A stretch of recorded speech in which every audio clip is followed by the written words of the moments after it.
పహల్గామ్ ఉగ్రదాడి ఆపరేషన్ సింధూర్ అనంతరం తలెత్తిన పరిణామాల నేపథ్యంలో ప్రపంచ దేశాల మద్దతు కూడగట్టేందుకు పాకిస్తాన్ తన వంతు ప్రయత్నాలు చేస్తుంది. భారత్ ఎంపీల బృందాలు చేపట్టిన యాత్రలకు పోటీగా పాకిస్తాన్ ఎంపీల బృందం కూడా యాత్రలు మొదలుపెట్టింది. సీమాంతర ఉగ్రవాదాన్ని ప్రోత్సహిస్తున్న ఆ దేశ నగ్న స్వరూపాన్ని ప్రపంచానికి చాటేందుకు మనం ప్రయత్నిస్తుంటే తాము శాంతి కాముకులమని చాటుకునేందుకు పొరుగు దేశం అష్ట కష్టాలు పడుతుంది. ఈ సందర్భంగా ఉగ్రవాదంపై కలిసి పోరాడదామని పాకిస్తాన్ చేసిన ప్రతిపాదనలు దెయ్యాలు వేదాలే వల్లించినట్లుగా ఉందంటూ భారత్ బృందం తిప్పుకొట్టింది. ఆపరేషన్ సింధూర్ తర్వాత సీమాంతర ఉగ్రవాదాన్ని ప్రోత్సహిస్తూ మన దేశంపై నిరంతర విషం చిమ్ముతున్న పాకిస్తాన్ను అంతర్జాతీయ వేదికపై ఎండగట్టేందుకు భారత ఎంపీల అఖిలపక్ష బృందాలు చేపట్టిన విదేశాల పర్యటన దాదాపు ముగింపు దశకు చేరుకుంది. ఎంపీలు శశి థరూర్, రవిశంకర్ ప్రసాద్, బైజయంత్ పాండా, సంజయ్ కుమార్ ఝా, కనిమొళి, సుప్రియా సూలే, శ్రీకాంత్ షిందే ఈ బృందాలకు నేతృత్వం వహించడం తెలిసిందే. ఇదే సమయంలో మన దేశానికి కౌంటర్గా పొరుగు దేశం కూడా ఓ బృందాన్ని విదేశాలకు పంపింది.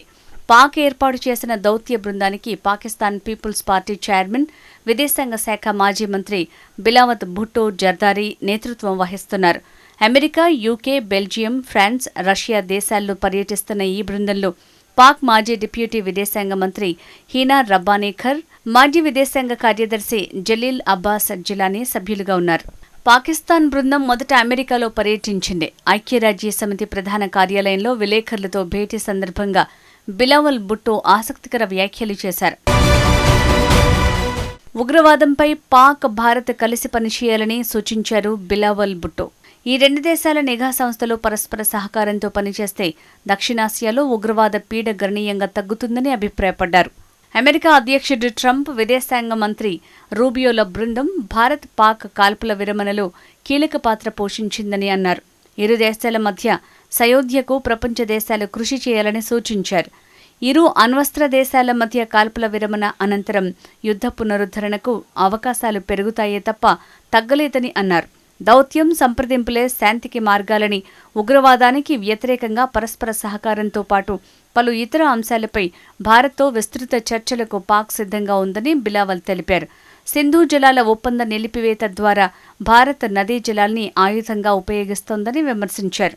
కశ్మీర్ విషయంలో అంతర్జాతీయ వేదికలపై తమ దేశానికి తగిలిన ఎదురుదెబ్బల గురించి బిలావల్ భుట్టో వెల్లడించారు. ఈ అంశాన్ని ఐక్యరాజ్య సమితిలో లేవనెత్తేందుకు చేసిన ప్రయత్నాలకు ఫలితం దక్కలేదని వాపోయారు. గతంలోనూ తన దేశం గురించి ఆయన వాస్తవాలు బయటపెట్టారు.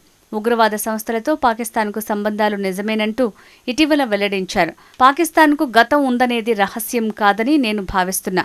ఫలితంగా మనం బాధపడ్డాం. పాకిస్తాన్ నష్టపోయింది. ఆ పరిణామాల నుంచి పాఠాలు నేర్చుకున్నాం. ఈ సమస్య పరిష్కారానికి అంతర్గత సంస్కరణలు చేపట్టాం. పాకిస్తాన్ తీవ్రవాద చరిత్ర తిరస్కరించలేనిది. అయితే అది ముగిసిన అధ్యాయం. అది మన చరిత్రలో ఒక దురదృష్ట భాగం అని భుట్టో వెల్లడించారు. బిలావల్ భుట్టో వ్యాఖ్యలకు గట్టి కౌంటరే ఇచ్చారు కాంగ్రెస్ ఎంపీ శశి థరూర్. తలపై తుపాకీ గురిపెట్టిన పాకిస్తాన్తో చర్చలు ఉండబోవని స్పష్టం చేశారు. అమెరికాలో పర్యటిస్తున్న భారత్ ఎంపీ పార్లమెంటరీ ప్రతినిధి బృందానికి నేతృత్వం వహిస్తున్న కాంగ్రెస్ ఎంపీ శశి థరూర్ వాషింగ్టన్లోని క్యాపిటల్ హిల్లో పలువురు ప్రజాప్రతినిధులతో భేటీ అయింది. అయిన అనంతరం నేషనల్ ప్రెస్ క్లబ్లో థరూర్ మీడియాతో మాట్లాడారు. తన భూభాగంలోని ఉగ్రవాద శక్తులను ఆ దేశం నియంత్రించకపోతే భారత్ ఎప్పటిలాగే మళ్లీ దాడులు చేస్తుందని హెచ్చరించారు. అమెరికా రాజధాని పాక్పై భారత్కు స్పష్టమైన వైఖరి ఉందని, అమెరికా అర్థం చేసుకుందని నేను భావిస్తున్నానని తెలిపారు. భారత్, పాక్ మధ్య కాల్పుల విరమణకు దౌత్యం చేసినట్లు అమెరికా అధ్యక్షుడు డొనాల్డ్ ట్రంప్ తరచూ వ్యాఖ్యానించడం, మరోవైపు రాహుల్ గాంధీ నరేందర్ సరెండర్ వ్యాఖ్యల నేపథ్యంలో మీడియా థరూర్ని ప్రశ్నించింది. దీనికి ఆయన స్పందిస్తూ భారత్ యుద్ధం ఆపడానికి ఎవరి హితబోధ అవసరం లేదు. పాకిస్తాన్ ఆపిన వెంటనే మేము నిలిపివేస్తామని చెప్తూనే ఉన్నాం అని స్పష్టం చేశారు.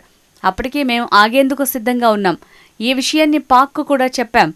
మీరు ఆపడం మంచిదని, భారతీయులు ఆగేందుకు సిద్ధంగా ఉన్నారని చెప్పాం. అదే వారు చేసింది అని పేర్కొన్నారు. రాహుల్ వ్యాఖ్యలను శశి థరూర్ తోసిపుచ్చారు. ఆపరేషన్ సింధూర్ విషయంలో ఎప్పుడూ మూడో పక్షం జోక్యం లేదని పేర్కొన్నారు. పాకిస్తాన్ నేత బిలావల్ భుట్టో అమెరికాలో శాంతి వచనాలు పలకడంపై బీజేపీ ఎంపీ తేజస్వి సూర్య అభ్యంతరం వ్యక్తం చేశారు. వారి నోటి నుంచి శాంతి వచనాలు రావటం చూస్తే దెయ్యాలు వేదాలు వల్లించినట్టే ఉందని ఎద్దేవా చేశారు. శశి థరూర్ నేతృత్వంలోని అఖిలపక్ష బృందంలో ఉన్న తేజస్వి సూర్య వాషింగ్టన్ డీసీలో మీడియాతో మాట్లాడుతూ ఈ వ్యాఖ్యలు చేశారు. భుట్టో తనను తాను శాంతి భద్రతల బృందంగా పేర్కొంటున్నారు. అంతేగాక ఆయన శాంతి వచనాలు కూడా పలుకుతున్నారు. పాకిస్తాన్ నకిలీ హీరోల్ని తయారు చేసేందుకు ప్రయత్నిస్తోంది. యుద్ధంలో విఫలమైన వారికి ఫీల్డ్ మార్షల్స్గా పదోన్నతి కల్పించింది. వారికి నిజమైన హీరోలు ఎలా ఉంటారో తెలియదు. బీజేపీ సీనియర్ నేత ఎంపీ రవిశంకర్ ప్రసాద్ నేతృత్వంలోని బృందం బెల్జియంలోని బ్రసెల్స్లో యూరోప్ దేశాల కూటమి నేతలతో భేటీ అయింది. యూరోపియన్ పార్లమెంట్ ఆసియా ఇన్ఛార్జ్ ఉపాధ్యక్షుడు క్రిస్టల్ షాల్డెమోస్ని కలిసిన బృందం ఆపరేషన్ సింధూర్, ఉగ్రవాదాన్ని ప్రోత్సహిస్తున్న పాకిస్తాన్ తీరు గురించి వివరించారు. భారతదేశం ఒక ఆర్థిక శక్తిగా ఎదుగుతోంటే పాకిస్తాన్ ఉగ్రవాదానికి శిక్షణా కేంద్రంగా మారిపోయిందని రవిశంకర్ ప్రసాద్ తెలిపారు. ఉగ్రవాదంపై భారత్ చేపట్టిన పోరాటానికి సహకారం అందించాలని యూరోప్ దేశాలను కోరారాయన. ఆపరేషన్ సింధూర్పై వివిధ దేశాలకు వివరించడానికి భారత పార్లమెంట్ సభ్యులతో కూడిన ప్రతినిధి బృందాలు చేస్తున్న విదేశీ పర్యటనలకు ఆటంకాలు సృష్టించేందుకు పాకిస్తాన్ ప్రయత్నాలు మొదలుపెట్టింది. ఇందులో భాగంగా భారత ఎంపీల బృందం మలేసియా పర్యటనను అడ్డుకునేందుకు పొరుగుదేశం వేసిన పాచిక పారలేదు. భారత్ చేస్తోన్న ఈ ప్రయత్నాలను అడ్డుకునేందుకు దాయాది పన్నిన కుయుక్తులకు ఎదురుదెబ్బ తగిలింది. జనతాదళ్ ఎంపీ సంజయ్ ఝా నేతృత్వంలోని అఖిలపక్ష దౌత్య ప్రతినిధి బృందం మలేషియాలో నిర్వహించాలనుకున్న కార్యక్రమాలన్నింటినీ రద్దు చేయాలంటూ పాకిస్తాన్ చేసిన అభ్యర్థనను ఆ దేశం పట్టించుకోలేదు. ఈ విషయంలో మతంతో ముడిపెట్టింది. మనవి ఇస్లాం దేశాలు, భారత ప్రతినిధుల మాటలు వినకండి, ఆ దేశ బృందం కార్యక్రమాలను రద్దు చేయండి అని అభ్యర్థించింది. దీంతో పాటు కశ్మీర్ అంశం ఐక్యరాజ్య సమితి పరిశీలనలో ఉందని కొన్ని దేశాలను భారత్కు దూరం చేసే ప్రయత్నాలు చేసింది. కానీ మలేషియా మాత్రం ఇవేవి పట్టించుకోలేదు. తమ దేశంలో భారత ఎంపీలు కార్యక్రమాలు ఏర్పాటు చేసుకోవడానికి అనుమతించింది. దీంతో మన బృందం పాక్ ప్రేరేపిత తీవ్రవాదంపై అక్కడి ప్రభుత్వానికి అవగాహన కల్పించడంతో పాటు భారత్ తీసుకుంటున్న చర్యల్ని వివరించింది. ఆ సమావేశాల దృశ్యాలను సంజయ్ వాక్స్ వేదికగా షేర్ చేశారు.